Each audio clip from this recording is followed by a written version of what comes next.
বাংলাদেশ প্রসঙ্গ নিয়ে কথা বলেছেন ভারতের পররাষ্ট্রমন্ত্রী জয়শঙ্কর। শেখ হাসিনা এবং বাংলাদেশের নির্বাচন নিয়ে ভারতের পররাষ্ট্রমন্ত্রী বলেই শুধু নন, বিজেপি সরকারের অত্যন্ত গুরুত্বপূর্ণ এবং পাওয়ারফুল একজন সদস্য তিনি। সেই কারণে তার বক্তব্যকে গুরুত্ব দিয়ে দেখা দরকার এবং তার বক্তব্যটা আমরা একটু দেখব। আমি তার কন্টেন্টটা নিয়ে একটু পড়ি, কিন্তু বক্তব্যটা পাওয়া যায়, আপনারা একটু দেখে নেবেন। এনডিটিভির সাথে তিনি কথা বলেছেন, দেখা দরকার। এই কারণে শেখ হাসিনা প্রসঙ্গে ভারত বিব্রত কিনা, ভারতের এই বিব্রত হওয়াটার প্রভাব কি হতে পারে সেটা আমরা আলোচনা করব, কিন্তু তার বক্তব্য শুনে মনে হতেই পারে যে তারা বেশ বিব্রত। আমি আসছি, নির্বাচন নিয়ে আগে কী বলেছেন সেটা বলি। তিনি অতীতের বিষয়গুলোর উল্লেখ করে বলেন, আমরা যা শুনেছি তা হলো বাংলাদেশের মানুষ, বিশেষ করে এখন যারা ক্ষমতায় আছেন, তাদের আগের নির্বাচনগুলো কীভাবে পরিচালিত হয়েছিল সেটা নিয়ে সমস্যা ছিল। এখন সমস্যা যদি নির্বাচনই হয় তাহলে আমাদের প্রথম কাজ হবে একটি সুষ্ঠু নির্বাচন করা। মানে খুবই ইন্টারেস্টিং হচ্ছে, বাংলাদেশের মানুষ বিশেষ করে এখন যারা ক্ষমতায় আছেন, না আওয়ামী লীগ ছাড়া, ইভেন শুধু আওয়ামী লীগ ছাড়া বলাও ঠিক না, আওয়ামী লীগের মোটামুটি সেন্সিবল মানুষদেরকে আমি দেখেছি শেখ হাসিনার নির্বাচন চুরি করে ক্ষমতায় থাকা নিতে পারতো না। সুতরাং এই দেশের মানুষের এটাই সমস্যা, এবং উনি শুনেছেন, উনি ভারতের পররাষ্ট্রমন্ত্রী, তার ল্যাঙ্গুয়েজটা আমরা খেয়াল করি, উনি এখন এটা রেকগনাইজ করেন না এই রকম ডিজাস্টারের পরও। এগুলোই সমস্যা। একটা ভবিষ্যৎ সম্পর্ক তৈরির জন্য আগে, যে কোনো রোগের চিকিৎসার জন্য আগে রোগটাকে স্বীকার করা দরকার, যে ভারত এটা এতদিন স্বীকার করেনি। ভারত যখন এখন এটাকে অন্তত এই রকম বাজেভাবে স্বীকৃতি না দিয়ে সরাসরি স্বীকৃতি দিত, তাহলে বুঝতাম যে ভারতের এই জায়গায় কিছুটা হলেও সদিচ্ছা আছে, হয়তো আছে কিছুটা, কিন্তু এটা আরও বেশি করে তারা প্রমাণ করতে পারতেন। তারপর বলছেন, আমরা বাংলাদেশের মঙ্গল কামনা করি। আমরা মনে করি একটি গণতান্ত্রিক দেশ হিসাবে যে কোনো গণতান্ত্রিক দেশের মতোই বাংলাদেশ গণতান্ত্রিক প্রক্রিয়ার মাধ্যমে জনগণের ইচ্ছার প্রতিফলন ঘটাতে চায়। এর পরের কথাটা খুবই ডিপ্লোম্যাটিক মনে হতে পারে, কিন্তু আমার কাছে এটাও গুরুত্বপূর্ণ মনে হয়। আমি নিশ্চিত যে গণতান্ত্রিক প্রক্রিয়ার ফলাফল যাই হোক না কেন, যাই আসুক না কেন, তা দ্বিপক্ষীয় সম্পর্কের ক্ষেত্রে ভারসাম্যপূর্ণ ও পরিপক্ক দৃষ্টিভঙ্গির হবে। আশা করি পরিস্থিতির উন্নতি হবে। সো ভারত সরকারকে দেখে মনে হয় যে তারা নির্বাচন চাইছে। আমি এই কথাটা বহুবার বলছি, কিন্তু আমাদের বলে যেতে হবে, কারণ এটা সবসময় সবার মাথায় থাকতে হবে। বর্তমান সরকারের তুলনায় একটা নির্বাচিত সরকার তারা হয়তো চাইছে, কারণ এই সরকারের সাথে তাদের সম্পর্ক খুবই তলানিতে গিয়ে ঠেকেছে। কারণ শেখ হাসিনার পতন এবং পালিয়ে যাওয়ার পর যে বিব্রতকর, ভারতের ক্ষুব্ধ, বিরক্ত যে পরিস্থিতিটা, সেটার মুখেই পড়েছে ডক্টর ইউনূস সরকার। এবং ডক্টর ইউনূস, আমি প্রায় বলি যে এই একটা জায়গায় একটা বেঞ্চমার্ক সেট করেছেন, কিভাবে একটা স্বাধীন সার্বভৌম দেশের সরকার প্রধান কথা বলেন। তিনি মাথা উঁচু করে ভারতের সাথে সেই আলাপ করেছেন, সেটা ভারতের পছন্দ হয়নি।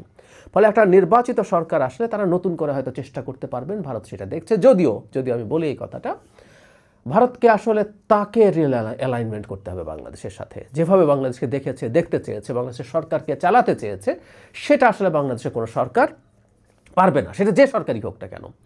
আমি বলছি না ভারতের সাথে সকাল বিকাল শত্রুতা করতে হবে, না, এটা চাইও না আমরা। ভারতের সাথে আমাদের একটা ওয়ার্কিং রিলেশনশিপ, দুই দেশের স্বার্থেই প্রয়োজন, এটা ফ্যাক্ট, স্বার্থ খুব জরুরি।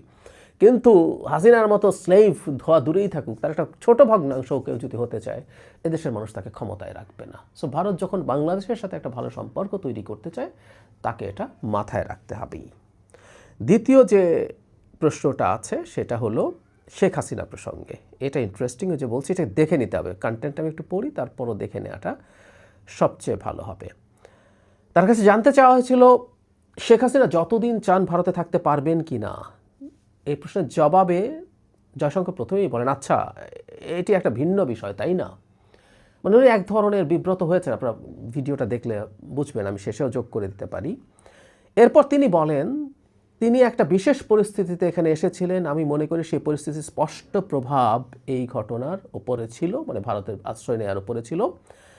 আবার শেষ পর্যন্ত সিদ্ধান্তটা তাকেই নিতে হবে। তার মানে হচ্ছে তিনি এসছেন, সিদ্ধান্তটা তার হাতে, এটা উনি অন্তত মনে করছেন, বোঝাচ্ছেন।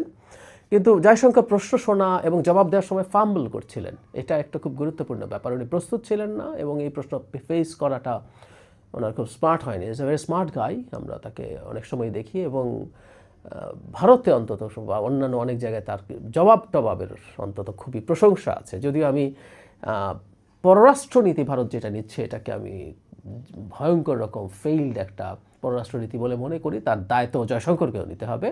কিন্তু ওনার এই কথাবার্তা, জবাব, ইন্টারঅ্যাক্ট করার প্রশংসা আছে। উনি ডিপ্লোম্যাট ছিলেন এক সময়, তো সেটা একটা রিফ্লেকশন আছে। কিন্তু শেখ হাসিনা প্রসঙ্গে তার এই বিব্রত হওয়াটা বোঝা গেল। তার মানে আমি যেটা বলতে চাইছি, শেখ হাসিনার কনভিকশনের পর, শেখ হাসিনার কনভিকশন নিয়ে হালকা একটু সমালোচনা আছে যে তার পক্ষের আইনজীবী যথেষ্ট সঠিকভাবে সিনসিয়ারলি ফাইট করেছেন কিনা, তার সে যোগ্যতা অভিজ্ঞতা ছিল কিনা। এসব সমালোচনার পরও তিনি কনভিক্টেড একজন আসামি। একজন কনভিক্টেড আসামিকে ভারত আশ্রয় দিয়েছে। আমি প্রায় বলি যে বিচার প্রক্রিয়ার বহু আগেই একটা খুব বড় কাজ হয়ে গেছে। জাতিসংঘের মানবাধিকার হাই কমিশন যে রিপোর্ট দিয়েছে শেখ হাসিনাকে নিয়ে, ভারত চাইলেও ইন্টারন্যাশনালি বাংলাদেশকে আর খুব বেশি ঝামেলায় ফেলতে পারবে না, কারণ হলো ওই রিপোর্টটা আমাদের হাতে আছে। সো এরকম একজন মানুষকে তারা আশ্রয় দিয়েছে এবং শেখ হাসিনা ক্রমাগত কথা বলে যাচ্ছেন, হুমকি দিচ্ছেন, বাংলাদেশে অস্থিরতা, নৈরাজ্য তৈরির চেষ্টা করছেন। এই ধরনের প্রবণতা আছে। আমি এই ঘটনার পর শ্রীরাধা দত্তের রেফারেন্স দিয়ে বলেছিলাম, তিনি শেখ হাসিনা বাংলাদেশে সংঘাত উস্কে দিতে চাইছেন, বিশৃঙ্খলা তৈরি করতে চাইছেন, এটা প্রকাশ্যে উস্কানি দিচ্ছেন, এগুলো তিনি পর্যন্ত বলছেন। এবং সেটার কিছু রিফ্লেকশন দেখা যায়। আমাদের মনে থাকার কথা, রায়কে কেন্দ্র করে কিছু ঘটনা ঘটেছে, কিছু গাড়িতে আগুন দেওয়া হয়েছে, মানুষ মারা গেছে, সেগুলোকে তিনি ইন্ডিকেট করছেন। সুতরাং ভারতের এটা একটা বিব্রতকর পরিস্থিতি আসলেই আছে। একটা আলাপ আছে, আলাপ ছিল যে শেখ হাসিনা ভারতে আর থাকবেন না, বা ভারত চাইছে না ভারতে আর রাখতে। ভারতের ফেভারেবল কোনো ছোটোখাটো দেশ, অনেক বেশি দেশ আসলে তাকে আশ্রয় দেবে না। শেখ হাসিনা আগেই চেয়েছিলেন ব্রিটেনে বা ইউরোপের কোনো দেশে যেতে। কোনো দেশ আসলে এই কাজটা করবে না, মধ্যপ্রাচ্যের কোনো দেশেরও করার কথা না। কারণ হচ্ছে বাংলাদেশে যে কাজ তিনি ঘটিয়ে গেছেন, তারপর বাংলাদেশের সাথে একটা সুসম্পর্ক যারা চাইবে তাদের জন্য এই কাজটা সহজ হবে না। যদিও এই টেসাকারের পরও বেন আলী তিউনিসিয়া, তাকে সৌদি আরব আশ্রয় দিয়েছিল। তিনিও দেশে শেখ হাসিনার স্কেলে না হলেও মোটামুটি একটা ম্যাসাকার ঘটিয়ে গিয়েছিলেন। তো শেখ হাসিনার ক্ষেত্রে অন্য দেশগুলো, মধ্যপ্রাচ্যের দেশগুলো, ইউএইর কথা শোনা গিয়েছিল, তারাও ডিসঅ্যাগ্রি করছে এবং করারই কথা। এবং আমরা এই জায়গায় শোরগোল অব্যাহত রাখবো। সুতরাং যে দেশগুলো বাংলাদেশের সাথে তাদের সম্পর্ক রাখা প্রয়োজন মনে করবে, যাদের সাথে বাংলাদেশের বিজনেস বা অন্যান্য কারণে নানা বাইল্যাটারাল সম্পর্ক আছে, সেই দেশগুলো কোনোটাই যাতে শেখ হাসিনাকে আশ্রয় না দেয়, সেই শোরগোল মানে তারা অনুমানই করে, আর আমরা শোরগোল তো চালাবোই। সেই কারণে এমন কোনো দেশ, নানান দেশের নামটা আসছে, আমি সেদিকে যাচ্ছি না।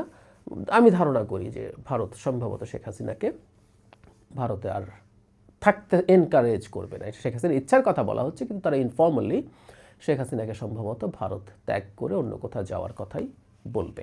এবং এটা শুধুমাত্র এই সরকার বলে না, ভবিষ্যতের কোনো সরকারের সাথেও যদি ভারতকে সম্পর্ক উন্নয়নের চেষ্টা করতে হয়, তার রিস্কটা এই জায়গায়। সেটা হচ্ছে শেখ হাসিনা তো ওই সরকারের বিরুদ্ধেও কথা বলবে।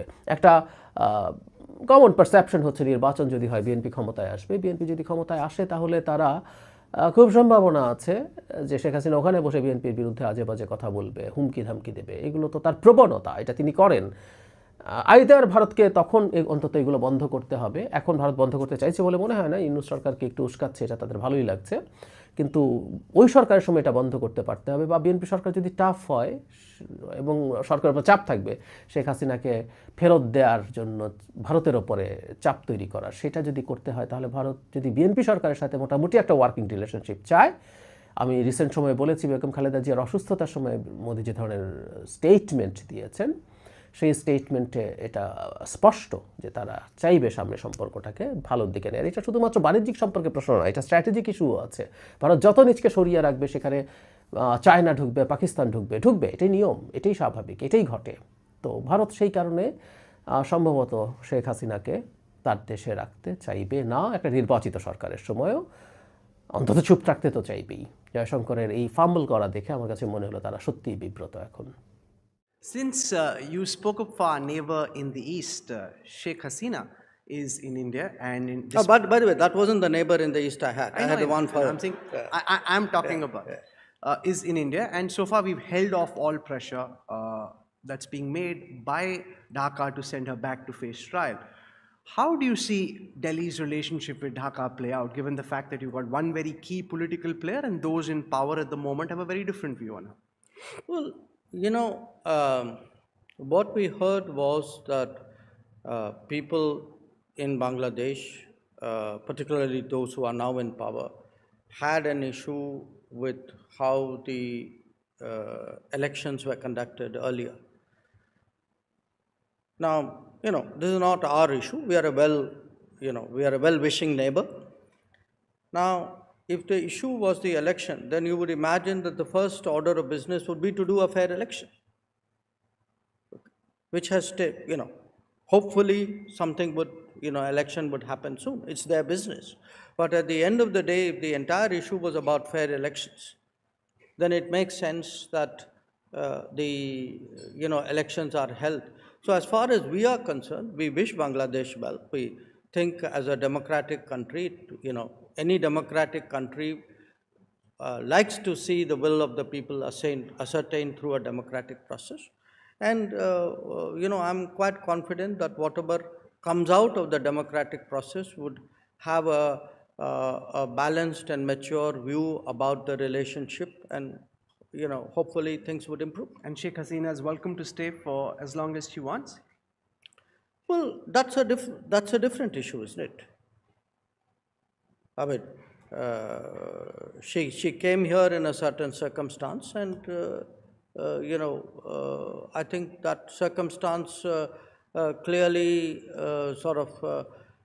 is a factor in what happens to her. But again,